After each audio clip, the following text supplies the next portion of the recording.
y aura des appels? Oui, à partir de 12h30. Non, c'est pas à partir de 12h30.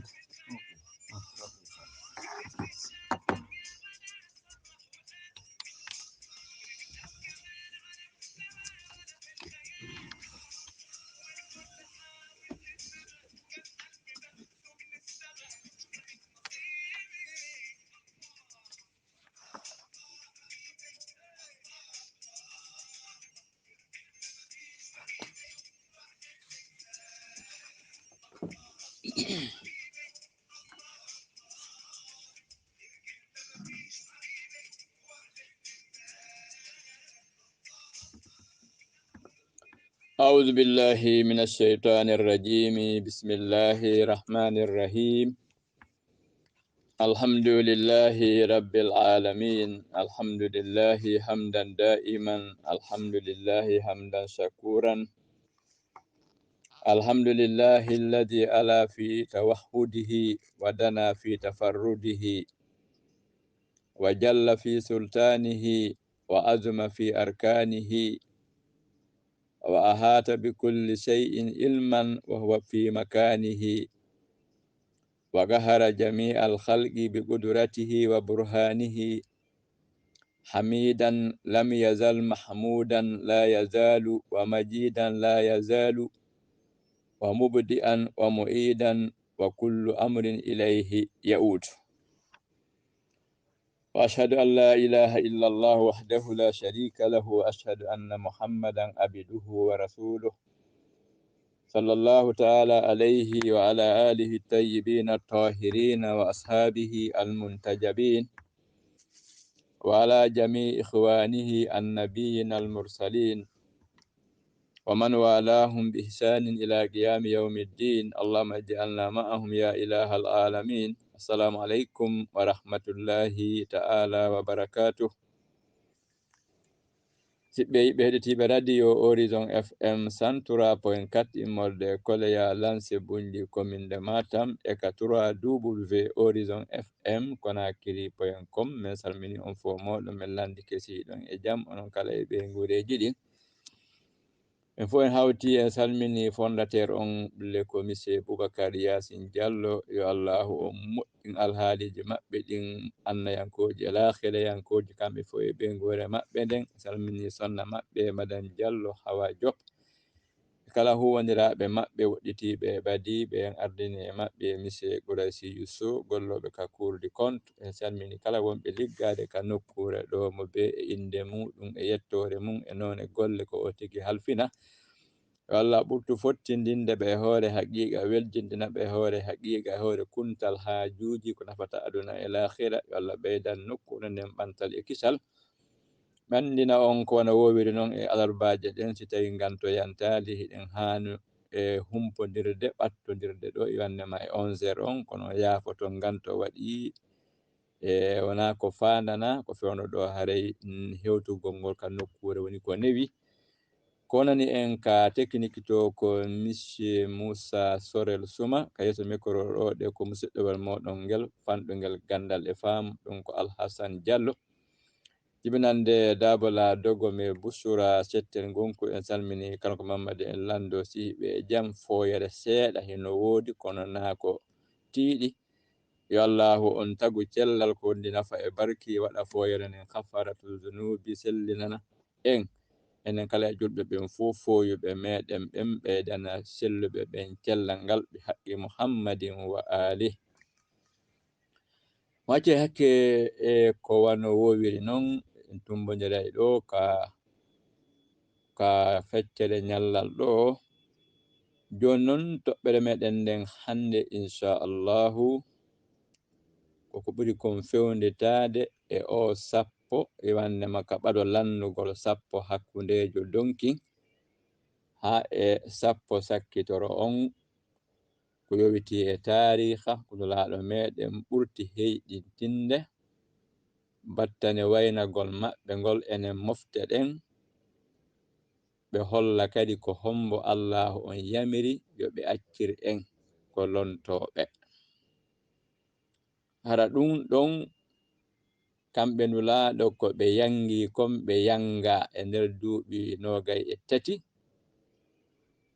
none man na lorraji ɗin ɓe fewtina konguɗi mum e kuuɗe muɗum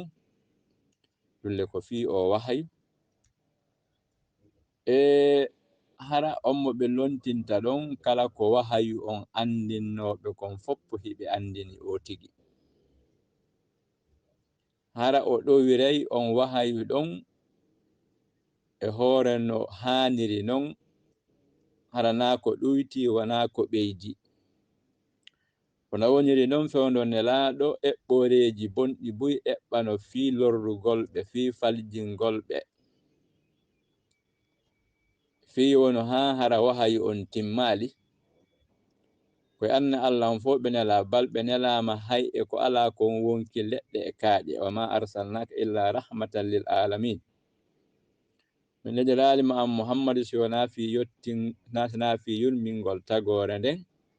joni noon fewnunulaɗo Allah fatoto tawi l'islamu on e o heɓali jundi muɗum 2000 kilométre carré 2000 kilométre carré tawi l'islamu on yottaki tawi l'islamu on heɓali si heɓi hako telemma 1 million neɗɗanke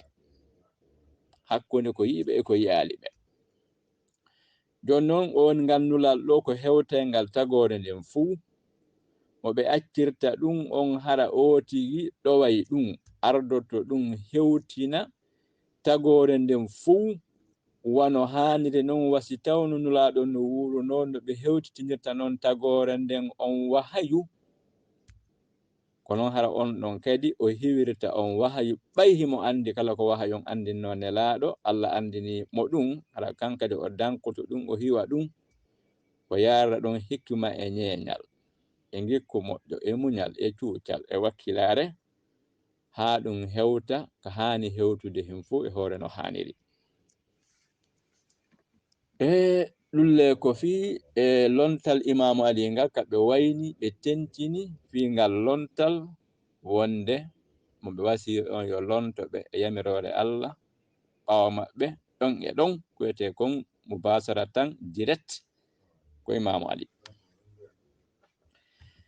e asire feƴƴude en fuɗɗuno jopade makuji maɓɓe ɗin ka nokkure Gadiru Hum min ɓayi baɓutu on hari yaaja ƴettoɗen on tun seeɗa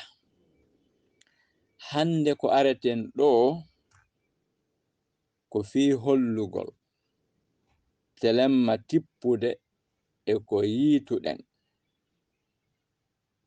e ka defte jomiraɓe gande ɗen e duɗe ɗen ɗiɗi kala ka duɗal sahaba wiyete ahlus sunna wal jamaa e ka duɗal ahlul bayti ko innete shi'a ɓe fo ɓe windi ɓe fottani ɓe jolni ka defte maɓɓe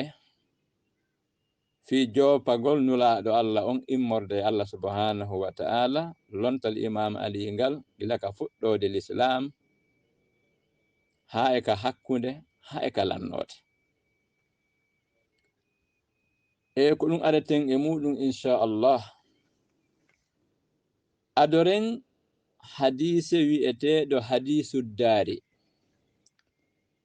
e hutuba nelaɗo nga Gadiru Hum daƴen mo ɗo ha genen ƴettude ɗum ka alqur'ana ɗo e jopande alandere nden ka lawɗi wonde ko Ali lontoto nelaɗo nden on hadisu no inne hadisu daari yewtere nden ka nder suudu hen ɗum woni baniraɗo nulama Allah subhanahu wa ta'ala janni ɓe ha enen kadi no ɗum tigi jannira en sa heɓi moƴƴere aɗo andutude musidal ma ngal ɓurɗa ngal jeyonirde e nden moƴƴere Allah inni be kasimore shu'ara'i wa anzir ashiratakal aqrabina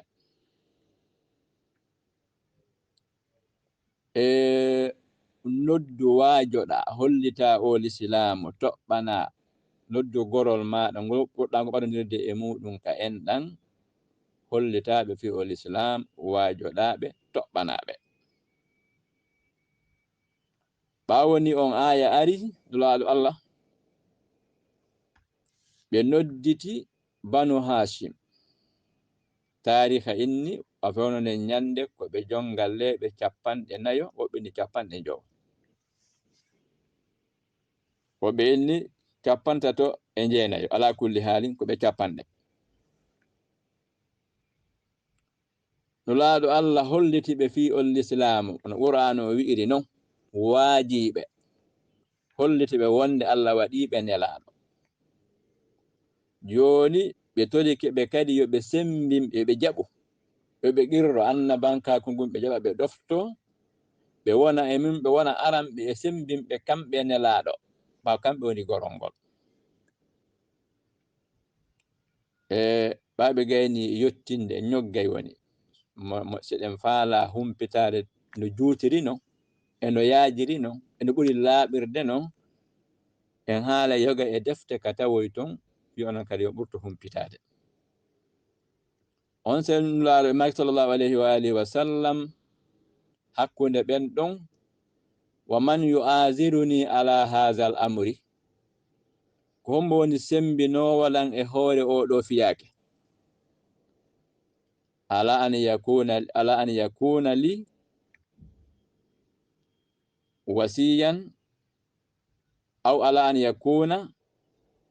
akhi wa wasiyi wa khalifati min ba'di ko hombo e moɗon sembintalan e hoore o fiyake o tigi wonanalan siɗɗo wona wasiyaɗo an wona siɗɗo an wona wasiyaɗo an wona lontotoɗo lam ɓaawo an hoore yimɓe am ɓe. joni noon ko mofti nulaɗo ɗo woni yimɓe nulaɗo ɓen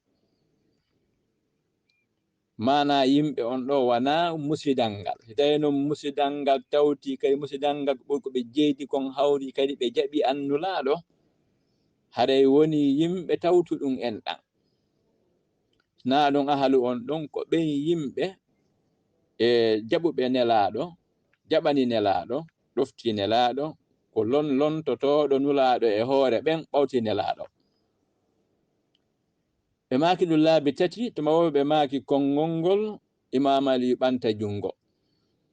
heddi ɓen fof jooɗi fanki on se ɓawa ka tataɓum nulaɗo ƴetti newre maɓɓe nden fayi ka balawal Imamu Ali e maki anta akhi wa wasiyi wa khalifati min ba'di ko aw woni siɗɗo an on ko aw woni wasiyaɗo an on ko aw woni lontotoɗo an on ɓaawo an. ndaro yon ɗum e tafsiru qur'anu inni mukhtasar tafsirul amsal ka juju o tataɓo sengo ɗerol 457 e tafsiru gonu inna shawahidu tanzil ka juju o arano sengo ɗerol 356 hikko ɗon ndaro yon kadi e tafsiru Ahmad As-Sawi ka juju o tataɓo sengo ɗerol 42 to ko kalawɗi o wiyete hadisu daari tawntuma Imamu Ali mo duuɓi 10 ɗiɗaɓum ɗum e tindingol wonde ko nulaɗo ko Imamu Ali woni lonto maɓɓe ɓaawo maɓɓe e tabligh ba'du ayatin min surati tawba ila ahli makkata ƴettugol yoga e ayeje kasimore tawbati yaha yottinoya ma'ana majje on e yimɓe makka ɓen fewndo hajju maɓɓe jahili on e woɓɓe enni ko ayeje 10 ko fuɗɗode simore tawbati ɓawoni ɗe ari nulaaɗo Allah ƴetti aayeje ɗen no ɗe windira non jonni ɗe Aboubakirin wonde yahu lontoɗa Makka e yottingol ɗeɗo e yimɓe Makka ɓen fewno ko ɓe moɓodiri ɗon andingol ɓe wonde awa o gikku maɓɓe jahili ɗo o hajju maɓɓe jahili ɗo ko hikka hattata feƴƴi hikka none o hajju ɗo hajjetake ka suudu Kaaba ɗon ɗum kadi e goɗɗi go Sana Abubakar Siddiqi ƴetti ayeje ɗen nangi laawol ngol ɓe seni ha e nokke Sayyidina Abdullah Jibrilu Allah imminimo yo aru kanulaaɗo meɗen Muhammadin sallallahu alayhi wa alihi o yottina nelal salminago Allah e nelaɗo yo haalan nelaɗo wonde la yu'addi anka illa rajulun minka yottinoyta lontotako ma e yottinoygol ɗe ayeje Makka si tawi wona an woni yahude lontotako ma e ɗum si wona goɗɗo gorko jeyaɗo e ma on say nelaɗo sallallahu alayhi wa alihi ɓe immini Imamu Ali yo jokkoto Aboubakirin Siddiq kala ka ɓe hewtitiɓe haray yoɓe yotti nelal nulaɗo e maɓɓe Aboubakirin jonno Aliyu ayeje ɗen ɓe yahida ha Makka Aliyu lonto nelaɗo e yottingol ɗe Imam Ali watti ɓawo laawol ngol ɓe hewtito Aboubakirin Siddiq e nokkure no inne Ruha'u nokkure hakkunde Makka e Madina ka wi'ete Ruha'u tariha on farja tariha on kadi yejjita tariha on kadi welsindaki karamokoɓe ɓen ɓe jarama windugol maɓɓe ɗum fewndo on tuma tambitiɓe ɗum ɓen windi janni sakiti ha hewti en ɓen kadi ɓe jarama ɓe hewtiti Aboubakirin ka wi'ete Ruha'u ɓe ƴetti ayeje ɗen ɓe seni ha ɓe hewtoyi Makka Imamu Ali yottini ayeje ɗen e lonto nelaɗo hare meɗen ara inchallah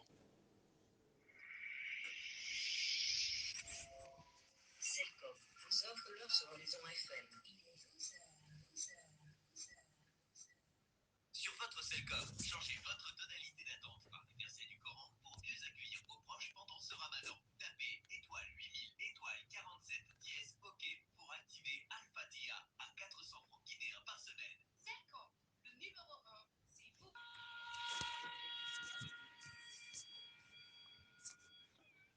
ɓawoni ɓe hewtoyi Makkatul Mukarrama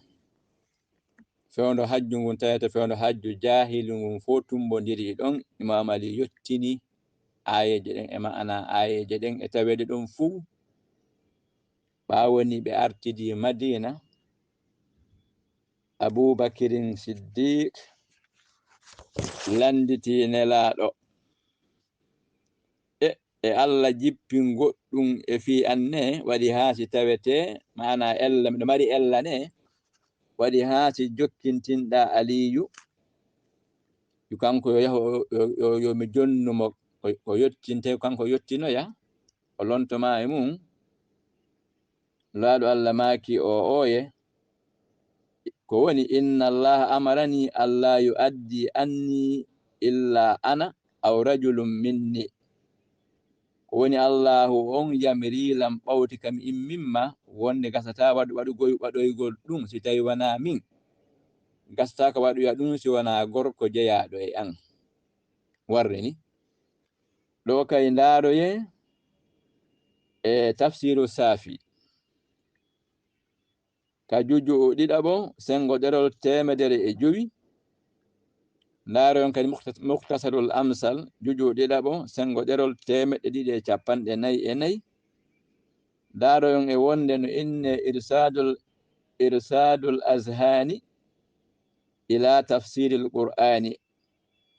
ka juju ono ko hanno ka sengo ɗerol 192 e safwatu tafasiru ka juju arano sengo ɗerol 521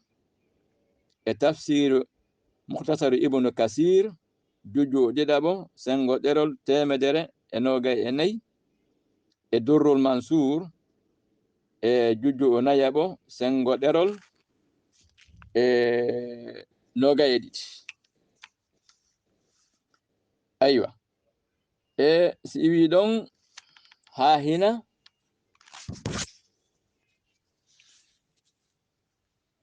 e kadi holli ɗo ko seede ɗiɗaɓo. Seede aroyowo ɗon on hikkoto kon ɗo e ka ayeje ɗen jopi filontal Imam Ali e ngal karamokoɓe ɓen e ɓe windi ɓe filliti no nulaɗo Allahu on firinnoɗe non fitele ma seedintingol. Ka aya wi'eteɗo innama waliyukumullah, ɓe innama ka tafsiru e ka tariha ayatul wilaya. Ka Allah sallallahu alayhi wa alihi wa sallam ɓe maki Allahumma ɓe maki ka raɓɓinde yewtere nden ɓe maki Allahumma inna akhi Musa sa'alaka. Allah musiɗo an Musa torinoke ma torare nokku ka o winnuno qala rabbi israh li sadri wa yassir li amri wahlul uqdatan min lisani yafqahu qawli waj'al li waziran min ahli haruna akhi asdudu bihi azri wa asrikuhu fi amri kay nusabbihaka kathiran wa nadhkuraka kathiran innaka kunta bina basiran wa awhayta ilayhi qad utita su'laka ya Musa. Ɓe maki Allah a torinoke ɓenne maki Allah am onno musiɗo an Musa torinoke ma ɓa nde nelnoɗama woni ko fewno ko iwata Madiyana o arta Misira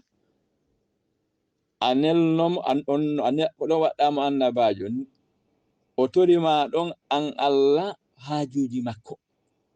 woni torike ma an Allah go'o ya yanyu ɓernde makko nde newinanamo fiyake makko firtanamo nde finde wonde ka ɗengal makko ɓayi hari haala kan no nyondidi hara so o haali yimɓe ɓen faamay. O inni kadi waɗanamo kadi sembinowo mo e ɗum hara kadi ko jeyaɗo ka yimɓe makko ɗulle wona kadi Haruna musiɗɗo makko fiyo on ɗon tiiɗinmo yo on ɗon sembinmo yo kafude e makko e oɗo fiyake. O wi fi kamɓe ɗiɗo ɓe hawtu ɓe subbuhinano Allah ko ɗuuɗi ɓe janto inde Allah ko ɗuuɗi ha o indi wonde an Allah e telemma e kamɓe ɗon ka Allah ka arenuɗo ɓe. Ɓawoni Musa tororima ni ɗon e ɗon an Allah innuɗamo ko toriɗa lankon desa honno a okkama ɗum a okkama torare ko toriɗa kon. Laalo kamɓe kadi ɓe ƴetti ɗo ɓe ñembi annabi Musa e maki Allahumma wa anni abduka wa nabiyuka. Allah min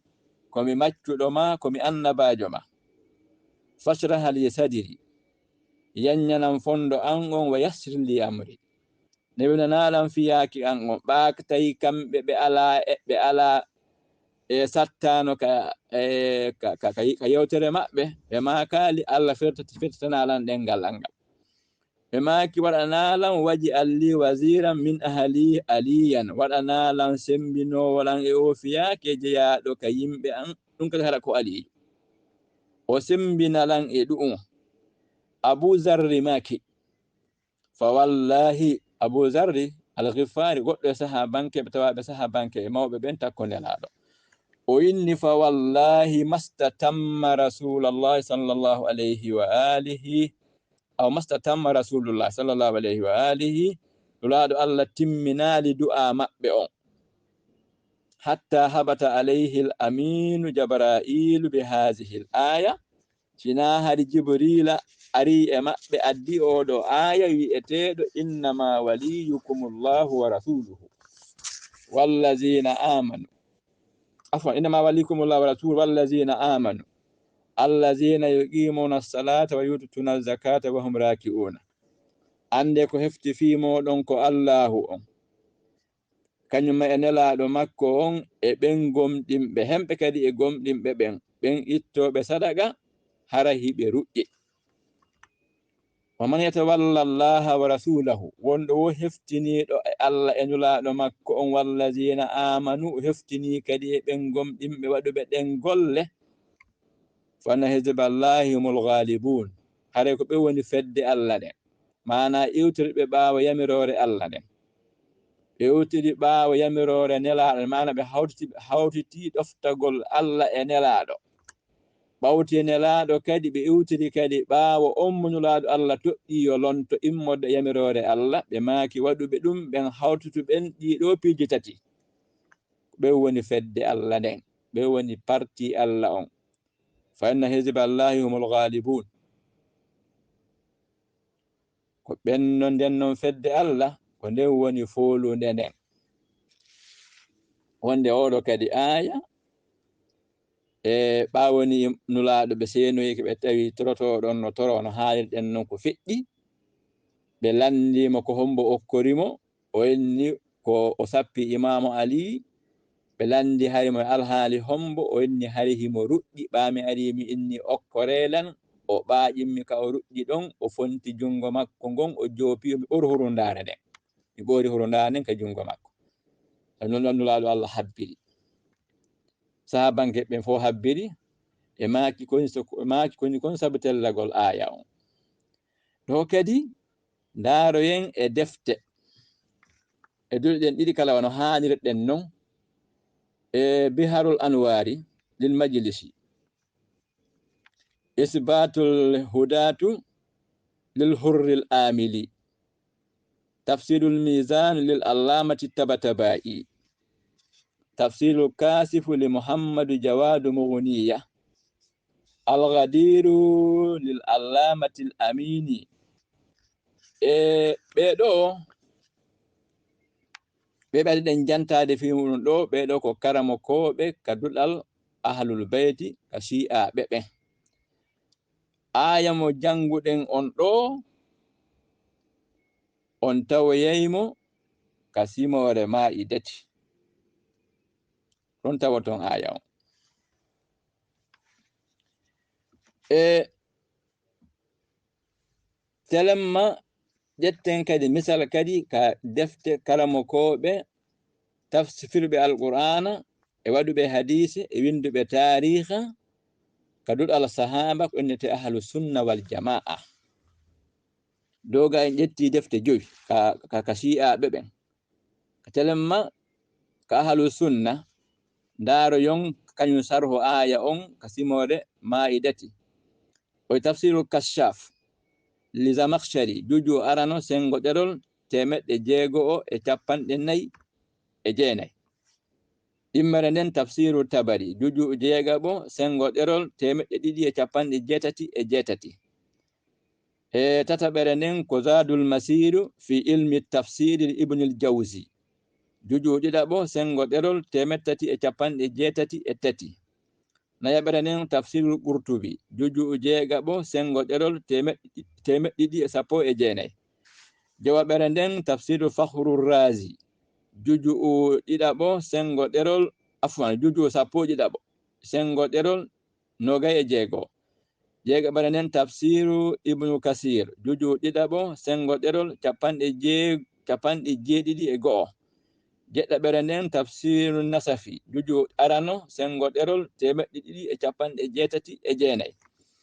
e jetataɓere nden ko sawahidu tanzil lil haskani alhanafiyi juju arano sengo ɗerol 161 jenaɓere nden addurrul mansur fi tafsiri bil ma'asuri li sayuti juju ɗiɗaɓo sengo ɗerol 293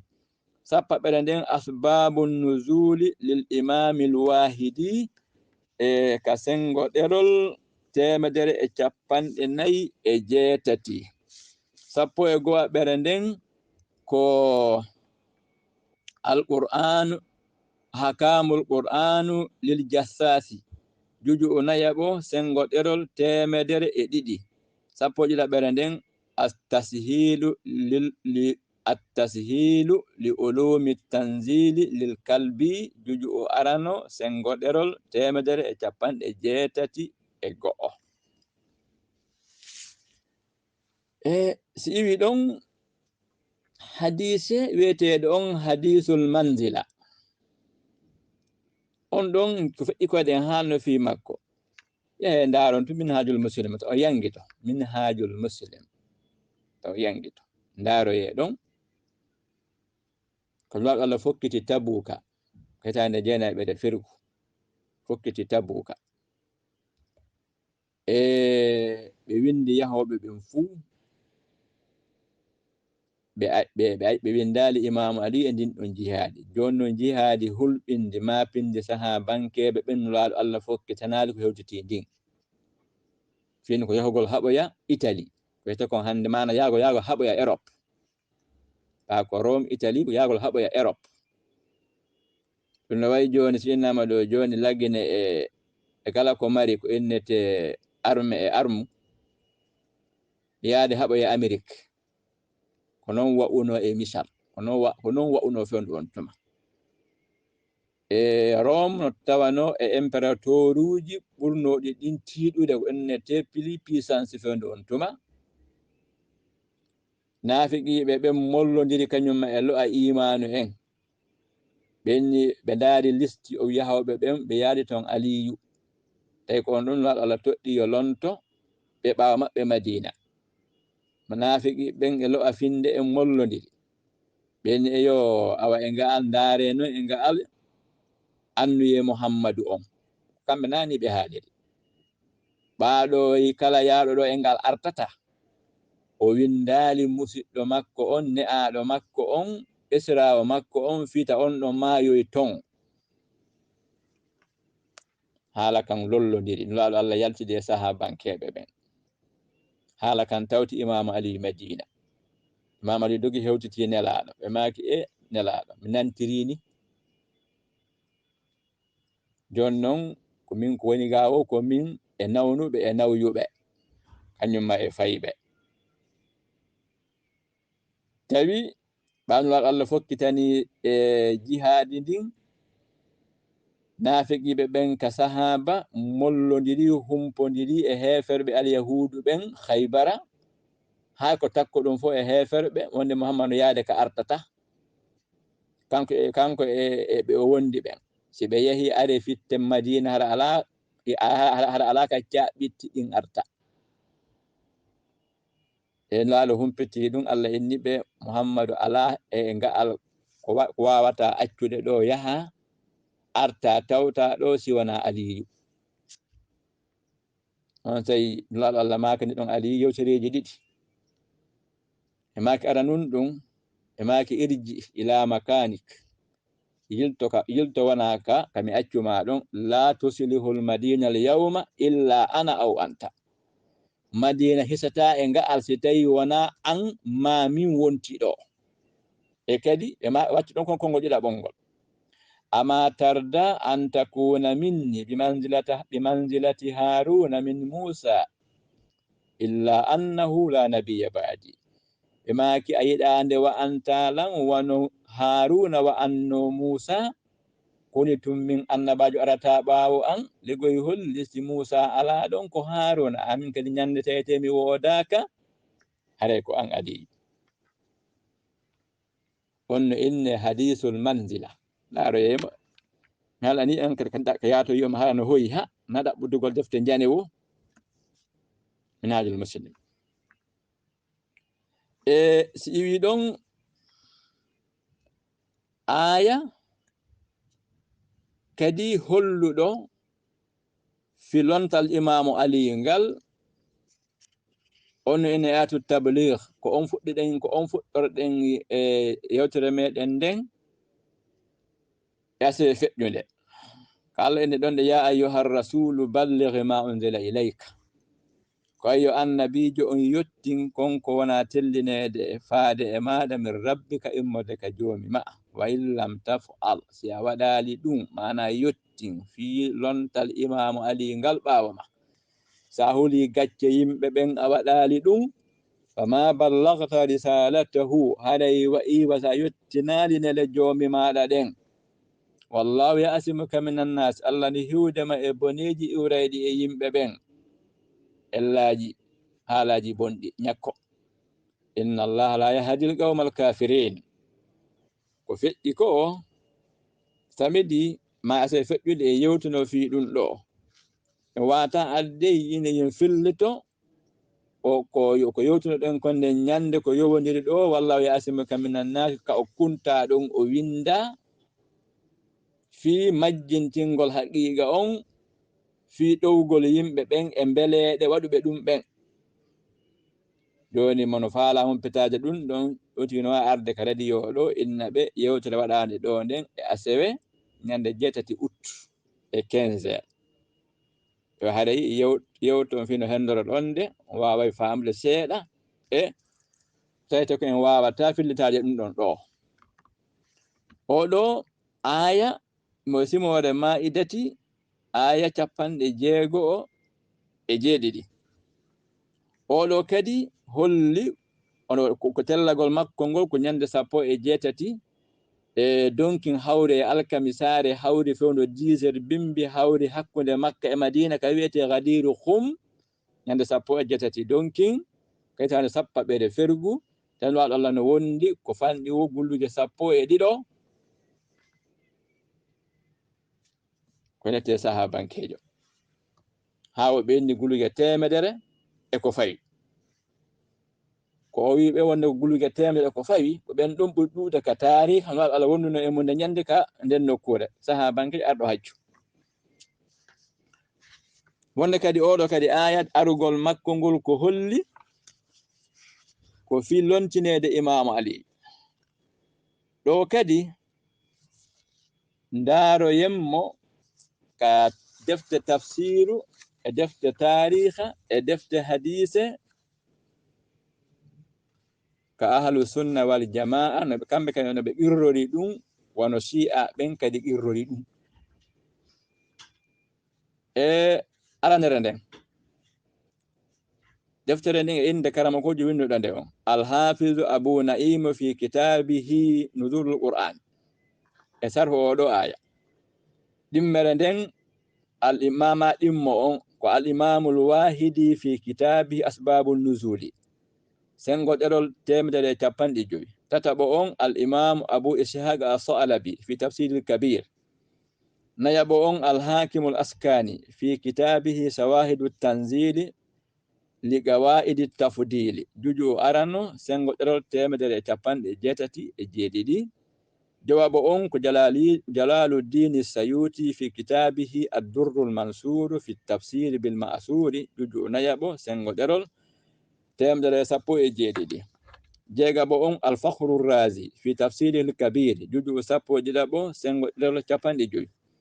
jegabo on muhammad rashid rida fi tafsiril manari juju ɗiɗabo sengo ɗerol 87 e juju jegabo sengo ɗerol 453 jetataɓo on ko tarihu dimask ali ibn asakir ash-shafi'i ko safa'iyankejo juju ɗiɗabo sengo ɗerol 86 jenayaɓo on ko fatuhul qadiru li shawkani juju ɗiɗabo sengo ɗerol 60 e 15 on ko matlabu su'ali li ibn talha ash-shafi'i juju arano sengo ɗerol 44 15 on al-fusulul muhimma li ibn subbah al-maliki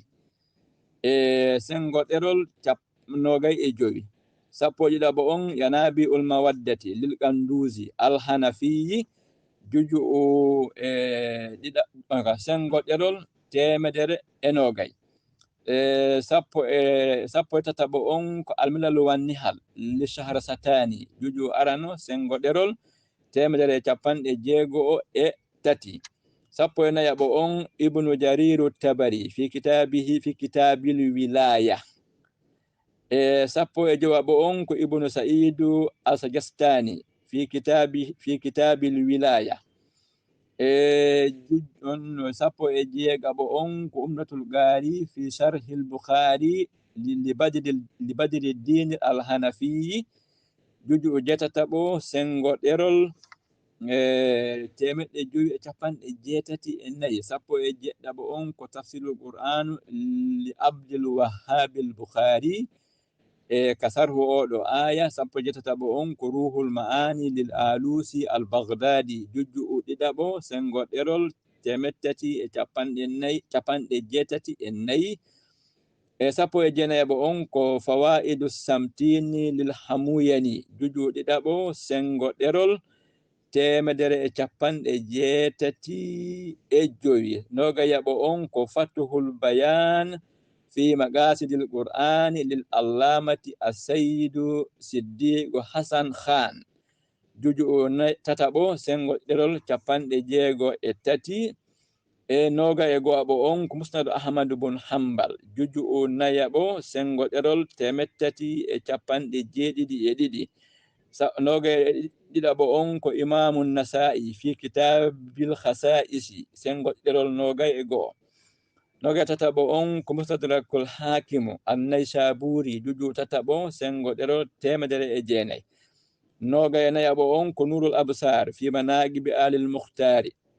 fi manaqibi alin nabiyil mukhtari sengo ɗerol capanɗe jeetati e jeeɗiɗi noga e jowaɓo on ko tafsirul qur'anu li ahmad as-sawi juju nayaɓo kasimore ma'ariji kasarhu sa'ala sa'ilun bi azabin waqi'in laysa lahu dafi'un noga e jeegaɓo on ko tarihul khulafa'u li jalaliddin sayuti sengo ɗerol temedere e capanɗe joyi e jeetati aywa ɗo wagutu on nangi en ɗo fayda ɗo kono watten ɗon aya goo kadi jopiɗo wi'eteɗo ikmaluddini aya telliɗo wiɗawa dina kan timmi homboni on aya ka Allah wi ɗon al yawma ya'isa allazina kafaru min dinikum fala takhshawhum wakhshawni al yawma akmaltu lakum dinakum wa atmamtu alaykum ni'mati wa raditu lakumul islama dinan maidati aya tataɓo Allah inni hande non wonde argol oɗo aya kadi ko honto oɗo aya ari ko ɓeynulaɗo Allah mottidiri sahabanke ɓe nde nokkure wetende Ghadir-Khum ɓe kutubi ɓe ƴawni imam Ali takko maɓɓe ka gangunal ɓe ɓantimo e yeeso fuu ɓe maaki alastu awla bikum min anfusikum emi wonali handude e moɗon ɓuri wonkinji moɗon ɗin sahabanke fo maaki bala nulaɗo ko non woniri ko an ɓuri handude amen ndi wonkinji amen ɗin e maaki afaman kuntu mawlahu fa haza aliyum mawlahu kala mo mi tawno komi yeesojo muɗum hande ñande tawi mi ala haray ko Ali woni yeesojo makko on ɓe timmini hadise on ko feƴƴi ko en jantino hadise on o fo makko ɓawti mum Allah tellini oɗo aya Qur'an awa hande non heferɓe ɓen taƴike hande non si woni on jokkinde yamirore annabajo mon on ɗo haɗay heferɓe ɓen taƴike e bonnugol diina moɗon kan o tan huluɓe dey hulelam min Allah inni ɗum tan hulu heferɓe ɓen dey hulelam min Allah jokkon tunde yamirore ɗo hulollam min Allah haran hulari heferɓe ɓen haray ɓe bonnata diina moɗon kam fiyen ɗum ko innete kon défense heɓike ko goɗɗo mata kon ɗo suudu ha gayna waɗa fenêtre waɗa innata waɗa fete kon anti vol ko sakkoto kon on wuyɓe ɓen heɓike sarti si on jokki wonde hande non diina moɗon kan timminanama on timminanama diina moɗon kan Allah inni mi timminani on diina moɗon kam mi timminani on nemaji an ɗin mi soɓaniki on mi yallaniki on islamu on diina ɗo kadi wi'uɓe yoga ka yiituɗen ka duɗal ahlu sunna wal jama'a wi'uɓe wonde tabintini ko batte on ma konguɗi nulaɗo e ngal kuugal maɓɓe hadir kum ɗon oɗo aya telli ɗo kay ndaren arana on ko tarihu dimasqali ibn ashakiru jujju o ɗiɗaɓo sengo ɗerol 75. ɗimmo on ko manaqibu ali ibn abi talib li ibnil maghazili as-safa'i ka sengo ɗerol 19. tammo on ko tarihu baghdad lil khatib al baghdadi jujju jetataɓo sengo ɗerol 290. nayaɓo on ko al itqanu lissayuti jujju arano sengo ɗerol 31. jawaɓo on al manaqibu lil khawarizami al hanafi sengo ɗerol 80. jeegabo on ko tazkiratul khawasu lissibti ibnul jawzi ka sengo ɗerol 30.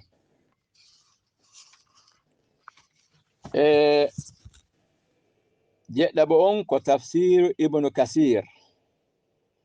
ka jujju ɗiɗaɓo sengo ɗerol 14.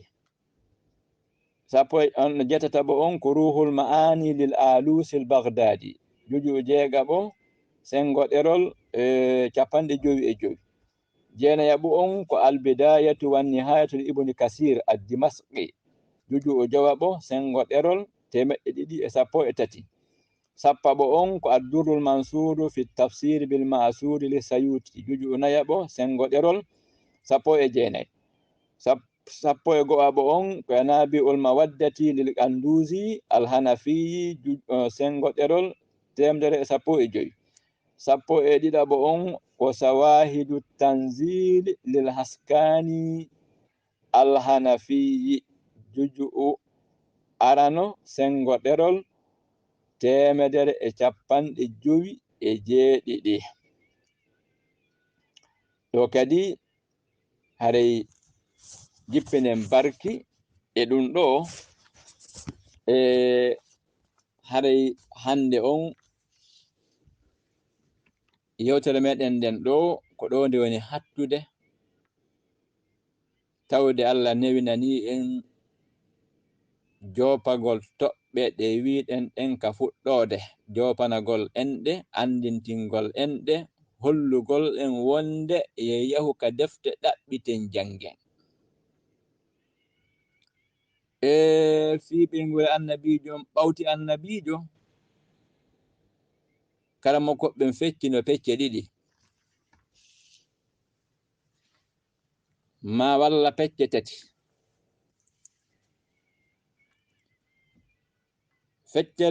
feccere go'o woni tawtunde laamuji ɗin ɓe woni e mone ahlul bayti ɓe woni e fi munnugol ɓe tafi maɓɓe andu few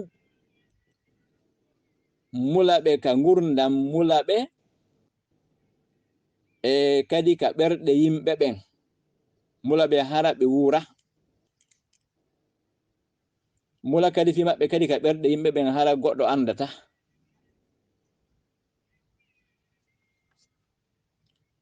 feccere immere nden woni tawi kamɓe ɓe wakkilaki tawtugol laamuji ɗin e kene ɓe wakkilaki tawtugol laamuji ɗin kono ɓe susata kadi ɓanginde e kene peɗɗan wonde ɓe alda e maɓɓe fi henɗum mo ɓangini alda e maɓɓe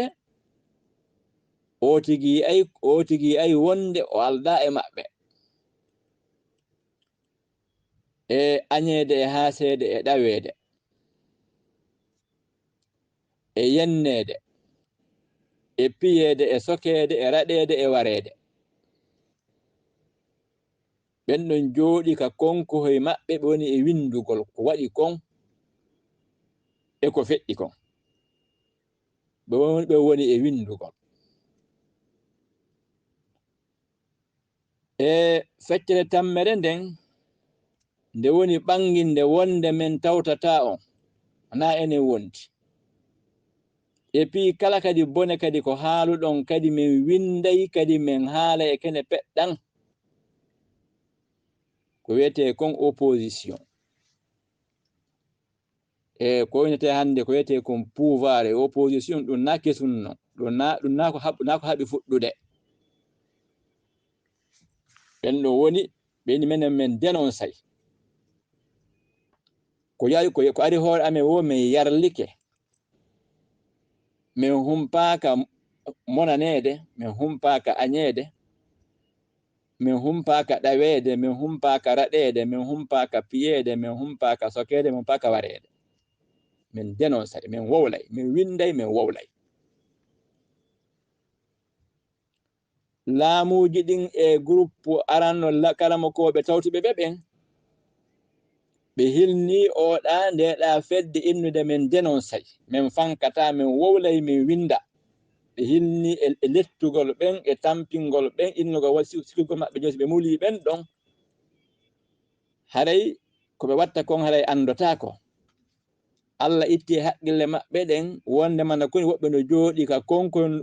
konkohoy no windude. ɓe yahanali ɓen ɓe tefa ande ko henɗum ɓen jokkito ɓen ala yi'ede hay ɓe ala yi'ede ka wonduɓe e maɓɓe, ɓe ala yi'ede ka ɓe alda e maɓɓe. Allah itti kadi haqqille maɓɓe ɗen kadi honno e konko ɓe windude ton Allah hiwi ɗum woni ko winda,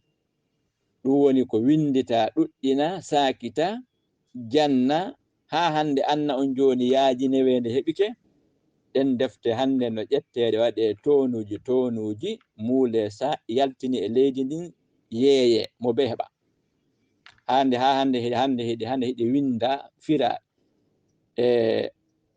hande haalaji ɗin fo ka haala français, ka haala anglais, ka haala portugel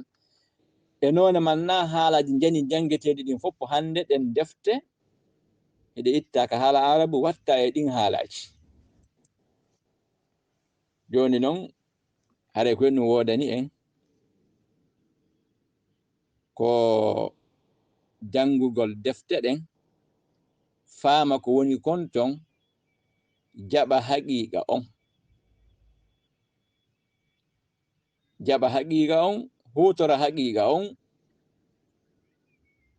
fi hen ɗum si fottoyama alqiyama ñawowo on ko goto, avocajo on ko goto, ñawowo on ko Allahu, nunɗuɗo mo toñata on. Fattotoɗo on avocajo on ko Muhammadu sallallahu alayhi wa alihi wa sallam ma kanɗo en ɗum on. Fottoyama ton ɓe tawa hara ko haqiqa on jogitino ɗen.